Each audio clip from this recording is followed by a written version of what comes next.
안녕하세요, 여러분. 좀 쉬셨습니까? 앞에 이제 한국의 종교 문화에 대한 이야기를 좀 해봤었죠. 이번 두 번째 시간에는 한국의 이제 사상 문화에 대한 이야기를 좀 해볼까 합니다. 그래서 총 네 가지 정도를 이야기를 해볼 건데요. 음양 오행 사상과 풍수 사상, 그다음에 실학 사상, 선도 사상 이런 정도로 이야기를 하면서 한국인들의 어떤 생활 전반에 녹아 있는 이런 사상들이 어떻게 이야기되어질 수 있는지를 좀 구체적으로 살펴볼까 합니다. 그래서 먼저 우리가 살펴보게 될 것은 음양오행 사상입니다. 음양오행 사상의 의미라는 것은 음양과 오행으로 그러니까 우주와 인간을 설명하려는 이제 사고방식과 그 사상 체계를 이야기하죠. 음양, 그다음에 오행 이런 걸로 우주 혹은 인간 이것들을 설명해 내는 겁니다. 그게 이제 음양 오행 사상이라고 이야기를 할 수가 있죠. 이와 같은 음양 오행 사상을 만들어내는 의도라는 것은 결국 자연의 리듬을 파악해가지고 그 자연의 리듬에 순응하면서 살아가자는 겁니다. 자연 왜 인간 역시 자연 안에 존재하는 것이기 때문에 그 인간을 둘러싸고 있는 주변 환경인 자연에 대한 올바른 이해를 통해 가지고 그들의 리듬, 그러니까 그들이 어떠한 체계를 가지고 움직이고 순환되고 돌아가고 있는가를 이해함으로써 인간 역시 거기에 순응해서 같이 더불어 살아가고자 하는 그런 생각들에서 음양오행 사상이 출발을 했던 것이고, 이 음양오행 사상이라는 것이 한국인의 어떠한 전반적인 사상이라든지 생각 안에, 인식 안에 굉장히 많이 녹아 들어가 있습니다. 굉장히 많이 녹아 들어가 있죠. 그래서 이러한 음양오행 사상이라는 것은 결국 세상의 모든 사물이라는 것이 음과 양으로 나뉘고, 그러한 음과 양은 서로 대립을 하면서도 상호 교감을 통해 가지고 만물을 탄생시키고 성장시키고 소멸시킨다라고 보는 관점인 겁니다. 그러니까 음과 양 이런 것들이 서로 이제 양이기 때문에 플러스 마이너스 아닙니까? 플러스와 마이너스라는 것은 서로 대립을 하고 있죠. 그렇지만 대립을 하면서도 상호 교감을 통해 가지고 어떤 만물의 모든 탄생, 성장, 소멸을 이끌어가는 그런 것이 바로 음양이라고 보는 겁니다. 그래서 양이라는 것은 음을 변화시키는 동적인 것이기 때문에 낮, 하늘, 해, 정신, 남자, 삶, 바깥, 오른쪽 이런 것들로 대표될 수가 있습니다. 다음으로 음이라는 것은 그러한 양을 받아가지고 만물을 창조하는 정적인 것이 됩니다. 그러니까 동적인 것이 양이라면 음이라는 것은 정적이라는 거죠. 그러다 보니까 낮의 반대인 밤, 하늘의 반대인 땅, 해의 반대인 달, 정신의 반대인 물질, 남자의 반대인 여자, 삶의 반대인 죽음, 바깥의 반대인 안, 오른쪽의 반대인 왼쪽 이렇게 된다는 거죠.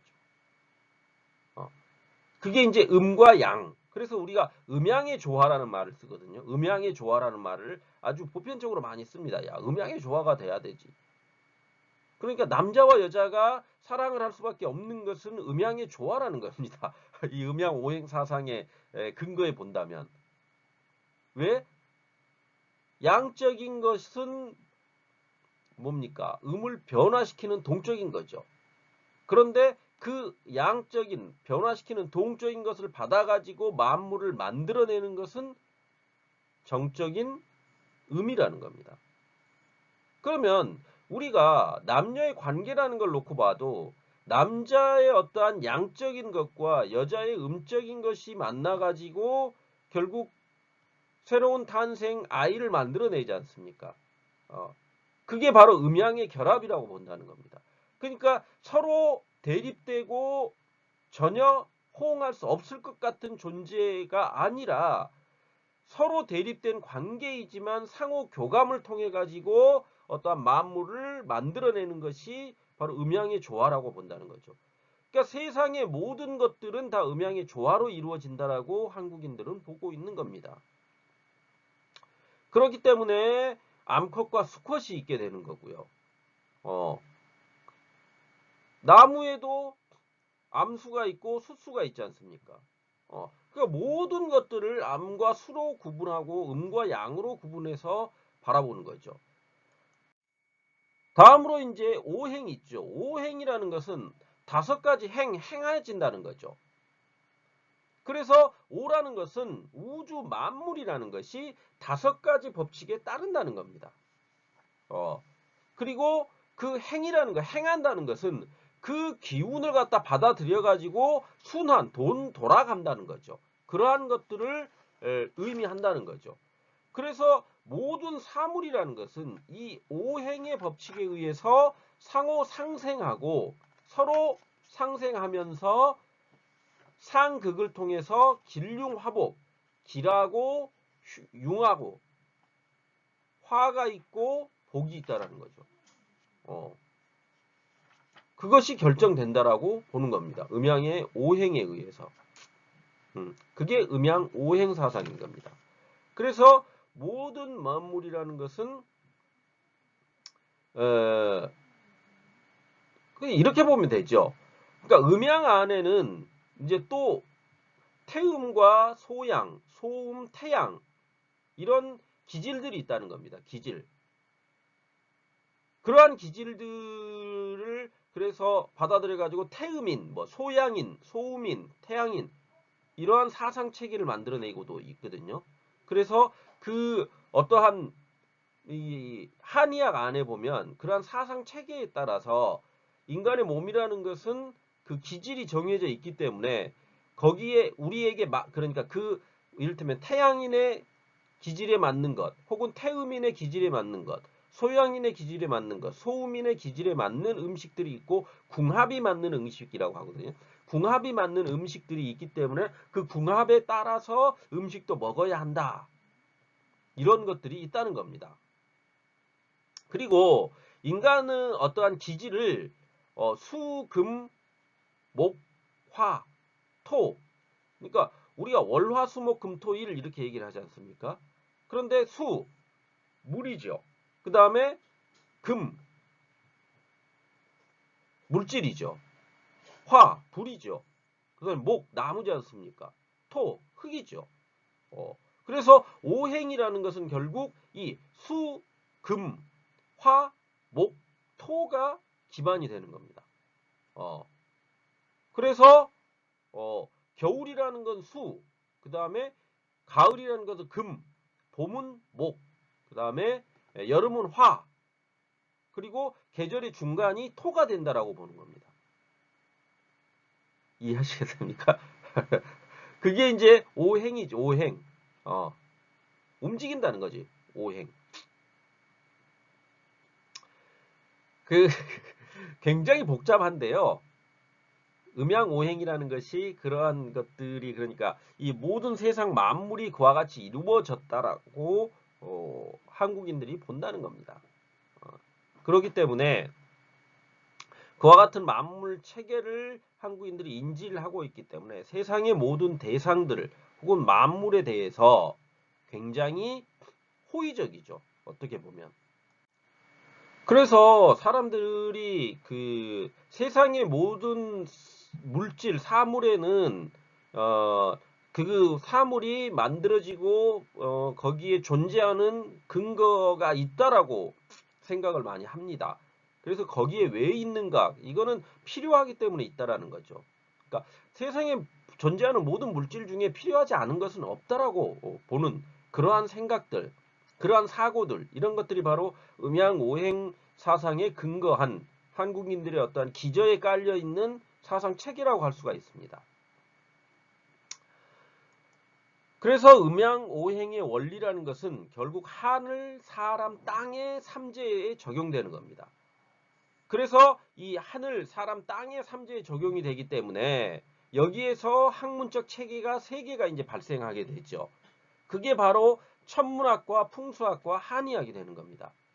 그래서 천문학이라는 것은 하늘을 다루는 학문이면서 사주학이라고 하거든요. 그러니까 우리가 사주팔자가 있다고 이야기를 하거든요. 인간에게는 모두 그러니까 인간들은 모두 사주팔자를 타고난다고 이야기를 합니다. 한국인들이 그런 이야기를 막 합니다. 사주팔자를 타고나기 때문에 팔자라는 건 정해져 있다는 거죠. 그래서 그 사주팔자가 정해져 있는 운명이 있기 때문에 그 운명에 순응하고 따라가야 된다라는 이야기를 하죠. 어, 근데 이제 물론 지금의 그 젊은 학생들은 그걸 받아들이지 않죠. 사주팔자라는 것은 언제든지 내가 변화시킬 수 있고, 이 개척하고 내 의지에 의해서 변화되는 거다라는 거죠. 그게 당연히 맞는 겁니다. 그런데 또 한편으로는 좋지 않은 일들이 발생할 땐 또 이런 사주팔자를 또 끌어옵니다. 한국 사람들은. 아, 내가 이렇게 지금 왜 이렇게 일이 안 되지? 이런 얘기를 하고 나서 팔자인가 이런 얘기를 하거든요. 팔자인가라는 얘기를 그냥 무의식적으로 해버립니다. 그럼 팔자인가라는 것은 이미 정해져 있는 운명 때문인가라는 거죠. 다른 말로 바꾼다면. 그런 기저에는, 그러니까 한국인 기저에는 그러한 의식들이 내재되어 있다라는 겁니다. 그렇기 때문에 사주학이라는 것은 결국 천문, 하늘의 별자리를 보고 나서 그 하늘의 별자리를 가지고 음양오행을 적용시켜 가지고 해석을 하는 거죠. 그래서 이 사주학이라는 것은 어떤 면으로 보면 과학적이라는 이야기를 하기도 합니다. 왜? 그 음양오행의 어떠한 사주 별자리에 의해 가지고 그 별자리가 어떻게 되느냐에 따라서 사람의 운명이 결정된다라고 보고 있는 것이 뭐 과학적인지는 모르겠습니다만 그렇게 주장을 합니다. 사주학을 하는 분들은. 그래서 그러한 것 인간의 어떤 길흉화복을 그런 것들로 논의를 한다는 거죠. 다음으로 이제 풍수학이라는 것은 땅을 다루는 학문이죠. 그래서 생기가 있는, 그러니까 생기라는 것은 살아있는 기운이라고 얘기를 하거든요. 그러니까 모든 사물에는 생기가 있다고 보는 겁니다. 그래서 특히 이제 하늘과 땅, 자연에는 이러한 생기가 존재하고 있기 때문에 그 방위, 그러니까 동서남북 방위죠. 이 동서남북 방위라든지 형상, 어떠한 형태를 가지고 있는가에 따라서 그러니까 어떤 모양으로 집을 짓는가도 중요하다는 거죠. 그리고 어느 방향으로 집을 짓는가도 중요하다는 거죠. 그러니까 한국인들은 남향을 굉장히 좋아하거든요. 남쪽으로 방향을 트는 걸 왜? 남향집이 햇볕이 잘 들어오고 여름에는 시원하고 겨울에는 따뜻하거든요. 실질적으로. 그러니까 그런 것들이 다 풍수학에 근거한 것들입니다. 그래서 그 아파트들을 지을 때 보면 남향집을 많이 짓는 이유가 다 거기에 있는 거죠. 어떤 풍수학적인 그런 한국인의 특성을 고려한 집이죠. 그래서 집터라든지 그러니까 무덤을 정할 때도 한국인의 무덤을 정할 때도 그런 풍수학적인 것들을 굉장히 많이 따집니다. 그래서 이 자연과의 조화 이러한 것들을 그러니까 인간이 자연과 조화를 이루면서 살려고 하는 것 가운데서 풍수학이 발달하게 되는 겁니다. 그러니까 인간만이 사는 게 아니라 인간과 자연은 조화롭게 살아야 한다라는 것을 기저에 깔고 있다라는 거죠. 한국인들은. 그런 점들을 이해하고 가시면 될 것 같습니다. 다음으로 이제 한의학. 그러니까 인간을 다루는 학문이죠. 그래서 체질, 아까 말씀드렸듯이 수화, 목금, 토라는 그러한 인간에게는 그 각각의 체질들이 있어가지고 그 체질에 따른 신체 장기를 음양오행과 연결시켜가지고 기의 흐름을 갖다가 올바르게 해줘야 한다는 게 바로 한의학이죠. 그래서 침이라는 게 침을 맞고 이렇게 뜸을 뜨고 막 이러지 않습니까? 이런 것들이 다 기의 혈을 막는 행위들을 갖다가 올바르게 해주는 기혈을 뚫어준다라는 거거든요. 그런 기혈을 뚫어져 가지고 피가 올바르게 돌 수 있게 만들어지는 그러한 그 사상 체계를 가지고 한의학이 발달하게 된 거죠. 의학에 있어서. 그래서 우리나라의 한의학의 어떤 대표적 그 한의학사가 바로 동의보감 아닙니까? 그러니까 한국인들은 동의보감에 의하면이라고 하면은 굉장히 신뢰를 많이 하죠. 동의보감에 의하면. 왜? 그 동의보감을 만들었던 허준이 오랜 그 한의학 경험을 토대로 해가지고 동의보감이 이런 거죠. 한의학에서 동의보감이 만들어지는 것은 허준이 이런 겁니다. 허준이라는 의사죠. 근데 그 의사는 임금의 의사였죠. 임금의 의사였는데 그 임금의 의사였던 허준이 보기에 일반 백성들이 제대로 된 의학의 도움을 받지 못하는 겁니다. 그러니까 허준이 입장에서 보면 제대로 된 의학의 도움을 좀 주고 싶었던 거죠. 그래서 동의보감이라는 의학 서적을 펴내게 되는 거죠. 그 동의보감이라는 의학 서적이 바로 민중들이 주변에서 쉽게 구할 수 있는 것들로 약을 만들어내는 방법들을 이야기를 많이 하고 있습니다. 그러니까 내가 이런 거죠. 내가 고급 약재라는 것은 돈이 많이 들어가기 때문에 그것을 살려고 하면 돈이 많이 들어가니까 일반 백성들이 사기는 너무나 힘들다. 그러니까 그러한 약재와 동일한 효과와 효능을 가지고 있는 약재가 무엇이 있나를 갖다가 끊임없이 연구했다는 거죠. 그래가지고 그거와 동급인 어떠한 싼 약재들, 그 다음에 민중들이 주변에서 쉽게 구할 수 있는 약재들을 가지고 와가지고 그러한 것들로 치료를 하는 그러한 것들을 의학서 안에다가 집어 넣어놓는 게 바로 넣었던 게 바로 동의보감인 겁니다. 그 허준과 더불어서 또 다른 한의학의 어떤 대표적인 인물로 이재마가 있습니다. 이재마. 그 이재마는 이제 사상 체질을 만들어낸 분이거든요. 사상 체질론. 그래서 아까 제가 이제 잠깐 말씀드렸던 어떠한 소음인, 태음인, 그 다음에 소양인, 태양인 이렇게 되는 거죠. 그래서 이 인간이라는 것이 가지고 있는 사상 체질이 있기 때문에 그 체질에 따라서 음식도 섭취해야 되는 것이고 그 체질에 따라서 주변의 어떤 환경이라는 것도 바꿔줘야 된다. 이런 것들을 이야기했던 게 바로 이재마 선생이 되죠. 그래서 이 사상 체질이라는 것에 따라서 독창적 어떠한 한의학을 만들어낸 분이기도 합니다. 그래서 지금도 한국인들은 이 사상 체질에 따라서 그걸 따라 하려고 하는 그러한 성향들이 많이 있습니다.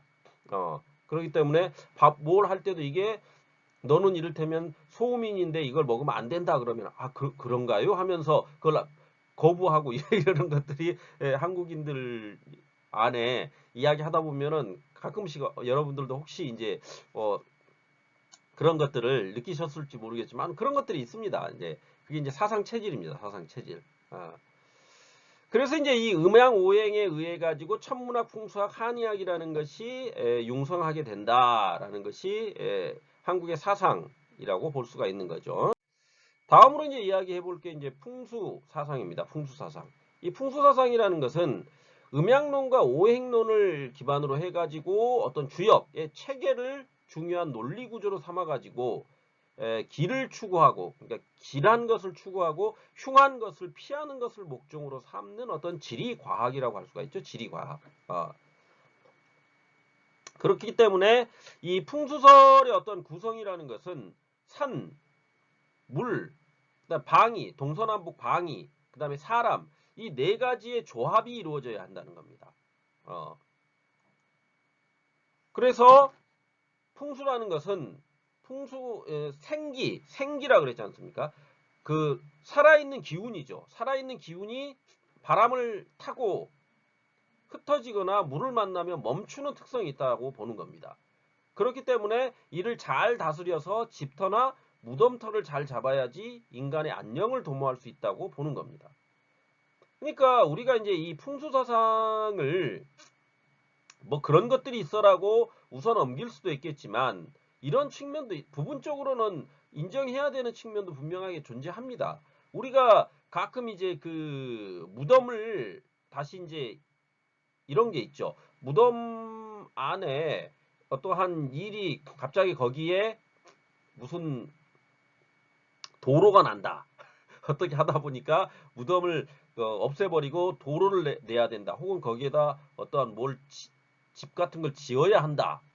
라고 하면 그 무덤을 이제 다시 파헤치게 되죠. 그럼 그 무덤을 파헤쳐 보면 실제로 백골화 되어 있는 백골화라는 것은 그 어떤 인간의 육신이라는 게 다 썩어가지고 백골만 남은 거를 백골화라고 하죠. 백골화 되어 있는 죽은 사람들의 시체가 있는 반면에 제대로 썩지 않은 시체들도 가끔 나타나죠. 그것은 그 썩을 수 있는 환경이 아니었다라는 거죠. 그만큼 그 땅의 기운이라는 게 별로 좋지 않다는 것을 거기서는 의미하거든요. 그런 것들을 따지는 것이 바로 풍수사상입니다. 그래서 이 풍수사상 역시 한국인들의 어떠한 기저에 상당 부분 많은 영향을 끼치고 있죠. 그래서 이 한국인들이 이사를 할 때도 손이 있는 날, 손 없는 날 이런 것들을 막 따집니다. 그래서 뭐 손 있는 날은 뭐 저거 저도 그건 자세히 모르는데요. 손 있는 날과 손 없는 날 따져가지고 이사의 날짜를 결정하기도 하거든요. 그런 것들이 바로 이제 풍수 어떤 사상에 의한 거죠. 그리고 집터를 잡을 때도 그 집터에 아까 말씀드렸듯이 남향집이 좋다라고 하는 것은 동서남북 방위에 따라서 봤을 때 남향집이 통계상으로 놓고 보면, 자, 이거는 지리 과학이거든요. 통계상으로 놓고 보면 실질적으로 현재의 어떤 과학적인 근거를 놓고 봐도 남향집이 훨씬 더 볕이 잘 들고 그 다음에 바람이 잘 통하게 되어 있습니다. 그러면은 그런 과학적 근거를 바탕으로 어떤 방위의 방향을 결정하는 것. 그 다음에 특히 이제 이 풍수 지리의 아주 최절정이라면은 이제 무덤이죠. 무덤 털을 어떻게 잡느냐. 그래서 무덤 털을 한국인들 그런 말들을 합니다. 무덤 털을 잘못 잡아서 조상을 잘못 모셔놨기 때문에 우리 집안이 망해버린 거다라는 막 이야기를 하거든요. 그런 이야기들의 어떠한 말의 기저에, 생각의 기저에는 그러한 의식들이 잠재되어 있다라는 거죠. 그래서 이와 같은 풍수사상이라는 것은 결국 자생적으로 발생을 했는데 통일신라 전후에 당나라의 어떤 풍수사상이 유입되면서 좀 더 체계적으로 발전한 것이라고 보시면 될 것 같습니다. 그래서 이제 통일신라 말의 어떤 도선이 한국 풍수사상의 원조라고 볼 수가 있고요. 이 도참사상으로 그래서 그 이후에 나라의 흥망을 결부시켜서 해석하는 생각들, 사상들이 펼쳐지게 됩니다. 거기에 이제 아주 절정을 찍었던 게 바로 조선 한양천도죠. 조선초 한양천도. 그러니까 조선 건국에 있어서 그 무학대사라는 분이 등장을 합니다. 그래서 이 무학대사는 승려임에도 불구하고 그 풍수에 굉장히 밝았다고 해요. 그러다 보니까 이 무학대사가 한양천도를 이성계에게 건의를 하게 되죠. 그러니까 개성이죠. 개성 지금은 북한에 있는 개성이 원래 고려의 수도였지 않습니까? 그 개성에서 천도, 그러니까 수도를 옮겨야 된다는 거죠. 왜? 개성이라는 나라는 이미 고려가 지금 망해버렸기 때문에 그 땅의 기운이 다 해버렸다고 보는 겁니다. 땅의 기운이 다 했기 때문에 좀 더 흥할 수 있는 땅의 기운이 흥한 곳으로 옮겨야 한다라는 게 바로 한양천도를 가능하게 했던 거죠. 그러니까 이 한양천도를 막 정도전이 반대를 하거든요. 정도전이 반대를 하거든요. 아니 왜 거기를 수도를 뭘 옮기고 왜 정도전은 바로 뭡니까? 신흥 4대부였죠. 신흥 4대부였습니다. 그런데 이성계는 아까 뭐였다 그랬습니까? 군벌 출신이다 그랬지 않습니까? 이성계는 군벌 출신이다 보니까 어떠한 성리학적 인식을 바탕으로 한 사람이 아닙니다. 그러니까 무학대사, 자신이 믿는 어떤 승려인 무학대사가 여기 땅의 기운이 다 있으니까 한양으로 천도를 해야 된다라고 말을 하니까 그것을 덥석 믿어버리는 거죠. 왜? 성리학적인 어떠한 그 이성적 판단에 따라서 하는 게 아니라 풍수사상에 의해서 봤을 때 땅의 기운이 없다고 하니까 군벌들은, 그러니까 군인들은 그런 것들을 상당히 많이 믿겠죠. 그러니까 내가 이런 거죠. 인간이라는 것이 거기가 나쁘다 그러는데 굳이 거기에 있으려고 할까요? 별로 할 것 같지 않지요. 또한 되게 꺼림직하지 않습니까? 여러분들이 한번 생각해 보십시오. 내가 어느 집을 구했어요. 그런데 그 집에 들어가려고 했더니 야, 그 집 귀신 나와. 라든지 그 집은 방위가 잘못돼 가지고 그 이상한 집이야. 그러니까 어느 나라를 가든지 흉가가 있지 않습니까? 흉가. 그 흉가가 있을 때 그 흉가를 보고 사람들이 하는 말들을 보면 그 흉가는 뭔가 문제가 있는 거 아닙니까? 그 문제가 있다 그랬을 때 한국의 어떤 풍수사상에 가면 그거는 땅의 기운이 제대로 발휘하지 못하게 하고 있는 거거든요. 그러니까 그 집 모양 같은 것도 땅의 기운을 제대로 받게끔 설계해야 된다라는 게 풍수사상이거든요. 근데 현대의 어떤 집을 지을 때도 그런 부분들이 분명하게 존재합니다. 그래서 실제로 그 대기업의 대기업의 어떠한 그 총수들이 회사를 옮기거나 회사를 옮기는 건물을 짓거나 막 이런 것들을 할 때 풍수학도 따집니다. 실제로 한국에서 아직도. 그게 이제 표면적으로 막 이렇게 하는 건 아니지만 다 물어본다는 거죠. 조언을 구한다는 거죠. 왜? 저 같아도 무언가 거기 집을 이사하려고 할 때 그 집의 기운이라는 게 흥하면 좋은 거지 흉하다 그래 버리면 가고 싶겠습니까? 별로 가고 싶지가 않죠. 그리고 세상의 모든 만물이라는 게 기운을 가지고 있다는 것에는 저도 동의를 하거든요. 기운을 가지고 있다. 그러니까 생기라 그러지 않습니까? 생기, 살아있는 기운.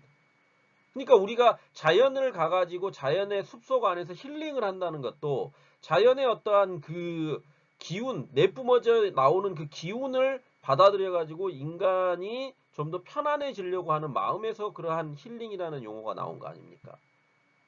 그러한 부분들을 놓고 볼 때, 이러한 풍수사상이라는 것이 분명히 어느 정도의 과학적인 근거는 충분하다고 봅니다. 그래서 이제 이 17세기를 기점으로 이러한 풍수사상은 음택, 그러니까 무덤터죠. 무덤터를 잡는 것으로 자리를 잡게 되고요. 그러니까 음택을 잘하는 것. 그러니까 무덤터를 제대로 놨느냐 안 놨느냐를 가지고 길흉을 따지기 시작한다는 겁니다. 그런 쪽으로 많이 발전해버리게 됐다는 거죠. 또한 음택과 더불어서 집터를 잡는 그 두 가지의 그 대표적인 행위를 하게 되는 거죠. 다음 일제는 조선의 전기를 끊겠다는 의도로 전국의 명산과 혈에다가 못을 박고 길을 냈습니다. 그래서 지금도 여러분들이 아시는지는 모르겠지만 그 뭐 한국의 유명 산들 뭐 여기 서울 근교에 있는 산들만 해도 그 뭐 일제가 혈이나 기를 막기 위해서 못을 이렇게 쇠 못으로 박아놨던 그 자리라 그래가지고 보존되어 있거나 그런 곳들이 있습니다. 누가 지나가다가 여기가 바로 일제의 어떤 만행이 있는 곳이다라고 해가지고 뭔 만행이냐 그러면 얘들이 한국인들의 어떤 그 혀를 끊겠다는 의도로 여기다가 쇠 못을 박아가지고 그 혈자리라 그러거든요 우리가. 그럼 그 혈자리라는 것은 혈자리랑 말 그대로 쉽게 얘기하면 핵심 자리라는 거죠. 핵심 자리. 그 핵심 자리에다가 혈도를 막아버린다는 거거든요. 그러면은 혈도를 막아버린다는 것은 혈을 박아서 그 혈을 막아버린다는 것은 우리 인간이 기혈이라 그러거든요. 그러면은 기가 있는데 그 기가 혈이 뭡니까? 피혈자 아닙니까? 피가 잘 돌아야 되잖아요. 그런데 피가 잘 돌아야 되는데 그 혈자리를 막아버린다는 것은 피가 잘 못 돌게 해버린다는 겁니다. 그러니까 땅의 기운이 잘 돌아야 되는데 혈자리를 막아버림으로써 땅의 기운이 제대로 못 돌게 만들어 버린다는 거죠. 그렇게 해가지고 이 국운을 그러니까 어떤 국가의 국운을 갖다가 막으려고 했던 게 바로 일제죠. 아주 나쁜 행위죠. 생각해 보면 정말 나쁜 거죠. 음. 다음 그러다 보니까 이제 이 풍수사상은 현대에 이르러 가지고 한국의 어떤 정신 세계에 영향을 끼치면서 생활 문화에도 강하게 영향을 끼치고 있습니다. 그렇게 이해하고 가시면 될 것 같습니다. 다음으로 이제 우리가 실학사상을 좀 이야기해 볼 건데요. 이 실학사상이라는 것은 조선 후기에 경세치용과 이용후생을 목표로 주자학이 지니지 못한 어떤 현실주의적 입장에서 각 분야의 실천론을 전개한 일련의 사상 경향이라고 할 수가 있습니다. 그래서 경세치용인 것은 농촌에 어떠한 관심을 가지자는 거죠. 농촌 생활. 이용후생, 이용할 수 있게 하자는 거죠. 기술의 혁신을 통해 가지고. 그런 것들을 목표로 해가지고 실전론에 근거한 그러한 사상을 펼쳐나가자라고 했던 게 실학사상이라고 할 수 있습니다. 실질적으로 이용할 수 있는 학문이 되자는 거죠. 그래서 이러한 실학은 16세기의 양난, 그러니까 임진왜란과 병자호란을 거치면서 우리나라 조선이라는 나라가 굉장히 피폐해지죠. 그렇게 되다 보니까 성리학적 통치 이념이라는 것이 한계를 가지게 됩니다. 그래서 그와 같은 성리학적 통치 이념의 한계를 극복하려는 의도에서 출발하고 있다는 겁니다. 그래서 이와 같은 실학의 계통은 총 3계통으로 나뉘어지게 되는데요. 첫 번째 경세치용파가 있죠. 경세치용파는 이익을 중심으로 한 학파로서 농촌 문제에 관심을 가지면서 농촌 생활의 안정을 토대로 한 개혁을 주장했던 세력이 바로 경세치용학파입니다. 다음으로 이용후생학파가 있죠. 박지원을 중심으로 한. 그래서 경세치용학파와 이용후생과 실사구시학파를 묶어서 북학파라고도 합니다. 북학파. 그래서 이 북학파는 이용후생학파와 실사구시학파로 다시 나눠지게 되는데요. 박지원을 중심으로 한 이용후생학파는 농업뿐만 아니라 상공업, 생산기술의 혁신 등을 주장하게 되는 겁니다. 다음으로 이제 실사구시학파 같은 경우에 김정일을 중심으로 하는 것으로서 경서, 금석 등의 실증적 고증을 실제적으로 고증을 위주로 해가지고 순수학문을 추구하는 것. 그래서 금석학이라는 학문이 나오게 됩니다. 금석학. 그러니까 실제적 고증을 하자는 거죠. 실제적으로 증명해 보자는 거죠. 고증. 그런 것들이 어떤 철학의 계통이라고 할 수가 있습니다. 이와 같은 철학의 그렇다면 특성은 무엇인가 했을 때 총 5가지를 이야기할 수가 있겠죠. 그래서 비판성이라는 것은 기존의 폐쇄적 권위와 사회 모순을 비판하면서 학술과 사상에서의 어떤 개방적 태도를 이야기하고 있는 거죠. 다음으로 개혁성이라는 것은 군주제를 대신해 어떤 민의협제, 군주제를 대신하는 민의협제를 제시하는 등의 어떤 사회 문제의 개혁을 시도했던 겁니다. 다음으로 주체성이라는 것은 사회 문제를 주체적으로 반성하고 대응하면서 사대주의를 극복하고 자주적 문화유산 창조를 하자 이런 것들을 강조하고 있다는 거죠.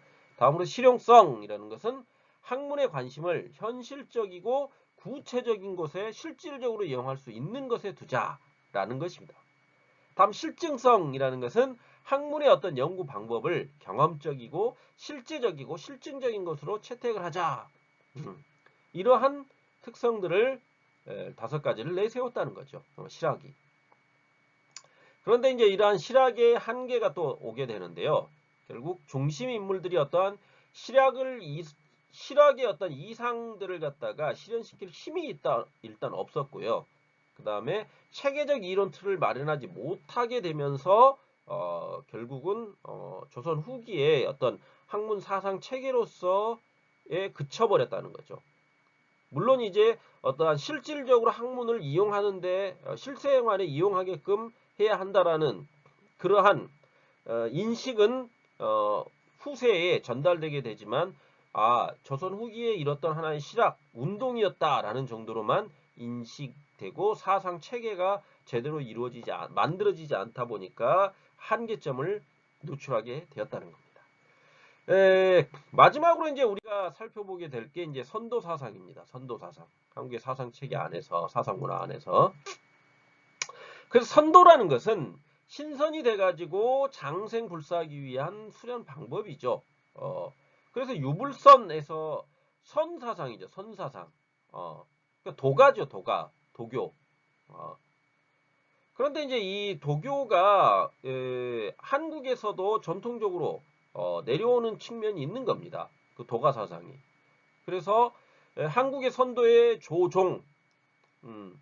조종이라는 것은 핵심이라는 거죠. 그러니까 그것은 중국은 황제를 조종으로 삼았거든요. 중국에서 황제를 조종으로 삼았는데 한국에서는 환웅, 당군을 조종으로 삼죠. 그러니까 환인이라는 것은 보이지 않지만은 이 온 하늘나라를 지배했던 게 환인이었고 그의 아들인 환웅이 백두산에 내려와 가지고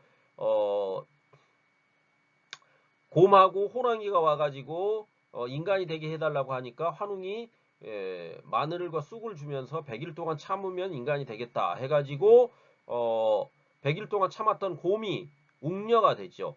그래서 그 웅녀와 환웅이 사이에서 태어난 게 바로 단군입니다. 그렇기 때문에 단군이라는 것은 바로 누구? 하늘의 아들이 손자가 되게 되는 거죠. 그렇기 때문에 고도의 선도 사상이라는 것은 고조선의 건국 이념이 바로 홍익인간입니다. 그러니까 널리 인간을 이롭게 해라 이런 거죠. 그 다음에 천손 사상, 하늘의 자손이라는 거죠. 왜? 환인의 아들이 환웅이었고 환웅의 아들이 단군이었기 때문에 우리나라를 세우는 것은 우리는 하늘의 자손이다. 그 다음에 삼신사상, 환인과 환웅과 단군이다. 이러한 것들이 고대 어떤 선도사상의 핵심이라고 볼 수가 있습니다. 그래서 한국의 선도사상이라는 것은 이와 같은 전통사상을 바탕으로 외래의 사상이라는 것은 이제 중국의 도교가 되겠죠. 그것을 주체적으로 수용하면서 형성이 되다 보니까 유불선이 일체화돼 가지고 융합된 사상 체계가 되었다라고 보시면 될 것 같습니다. 그래서 한국의 선도 사상이 가지고 있는 특징이라는 것은 결국 인간과 신과 사물이 조화를 이루면서 살아야 하고 인간의 주체적 자각에 의해서 밝혀진 사회가 중심이 되기에 나보다는 타자를 중시한다는 거죠. 나보다는 타자를 중시한다. 이런 것들이 한국 선도 사상이 가지고 있는 특징이라고 할 수 있습니다. 그러니까 조화와 타인의 그 이익을 중시하는 그런 것들이 한국인들의 어떠한 선도 사상의 핵심이다. 이렇게 보시면 될 것 같습니다. 그래서 이와 같은 선도 사상은 현대에 이르러 가지고 이제 선도 수련법을 중심으로 계속 발전되고 있다는 거죠. 제가 이 앞 시간에 너무 많은 시간을 잡아먹다 보니까 이번 시간은 조금 더 시간을 좀 줄이려고 노력을 했습니다. 쓸데없는 말 안 하고. 그래서 한국의 어떤 사상 체계를 한 4가지 정도로 말씀을 드렸죠. 그래서 그 4가지가 이제 뭐 이를테면 음양오행 사상, 그 다음에 풍수 사상, 그 다음에 실학 사상, 그 다음에 선도 사상 이렇게 4가지가 있고요. 그러한 이 4가지의 핵심은 음양오행이죠. 음양오행. 그러니까 모든 사물의 게 음양오행이기 때문에 음과 양이 있고 음과 양은 조화를 이루어야 하고 그러니까 한국인들은 그 조화를 굉장히 중시합니다. 조화를 굉장히 중시하죠. 그리고 자연 대상물 전체를 갖다가 하나의 그러니까 기운, 생기가 있다고 보기 때문에 그 생기를 갖다가 인간과 생기가 그러니까 사물이 소통하기 위한 그러한 것들이 굉장히 중요하다. 이런 것들을 한국인들의 어떤 사고방식 안에 내재되어 있다라는 겁니다. 그게 전통적으로 계속 내려왔다는 거죠. 그런 생각들이. 그러니까 한국인들이 왜 그렇게 생각하지라고 생각해 보면 한국인들은 타인과 타자를 좀 중시하고 그러한 사상 체계 안에서 생각하는 것들이 있기 때문에 자연 대상물을 그냥 허투루 보지 않고 그것마저도 하나의 함께 살아가야 할 조화롭게 살아가야 할 대상으로 이해하고 있구나라고 보시면 될 것 같습니다. 자, 한국인의 사상체계 듣느라고 수고들 하셨고요. 이번에 이제 유튜브를 제가 2편을 준비했는데 조금 많습니다. 그러다 보니까 한 편은 올려드릴 거고요. 한 편은 시간이 닿으시면 한번 보십시오. 여러분들이 어떠한 한국의 무속 신앙을 이해하는데 좋은 도움이 된 그런 그 영상 한 편 하고요. 한국의 어떤 정신과 사상에 관한 이야기를 하고 있는 유튜브 한 편, 이렇게 2편을 좀 준비했거든요. 근데 둘 다 40분 이상이 좀 되는 거여가지고 시간상으로 좀 많아서 제가 죄송스럽긴 한데 그래도 여러분들이 어떤 한국의 어떤 사상이라든지 종교 이런 것들을 이해하는데 도움이 되실 거라는 생각에서 제가 추천을 드리는 겁니다. 자, 듣느라고 수고들 하셨고요. 감사합니다.